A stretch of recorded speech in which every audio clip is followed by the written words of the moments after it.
we learned that smash your brand is really the way we build brands of tomorrow. A smash your brand means that you can take a little device. I call that a smashable. It could be a color, it could be an icon, it could be a name, a language, a sound, a smell, anything really, which is not the logo, but other symbols or smashables, which are telling a story about your brand. Now, let me just give you an example. If I, for example, take icons, I'm pretty sure that you recognize who this is, right? The wheel, the silhouette, the earplugs. Steve Jobs was quoted saying as he walked down Times Square just after the first release of the iPod. He was quoted saying, "I've done it."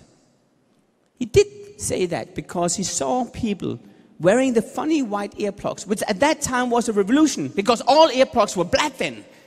And he noticed that all the cool people were wearing the white earplugs, and all the ones which were just average looked at the cool people and noticed the white plugs. And he knew that second he built a brand. This is the brand. The design, the icons, the ecosystem, all in Apple cable works with an Apple cable. The naming strategy, iPhone, iPod, iPad, I don't know what. I don't want to buy it. And then, of course, we have the functionality sound. Remember?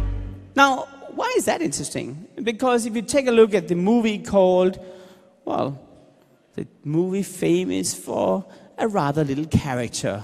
You've probably seen it, Wall-E.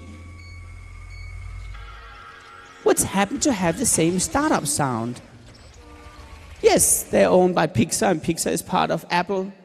What's interesting is that when we scanned consumers' brains, leaving the cinema, they all said to me, in the brain, I kind of think that Apple is cool.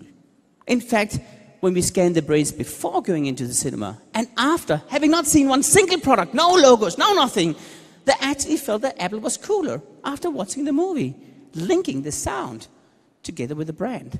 These are smashables, colors, shapes, I'm sure you know it. All of them are telling a signal or a brand message. Now, if you happen to have a smaller company, here's the good news. All of you can develop smashables. Small clues, a color, a shape, a sound. In fact, I've learned working with those companies, it's much easier to do it for a small company than for a big one.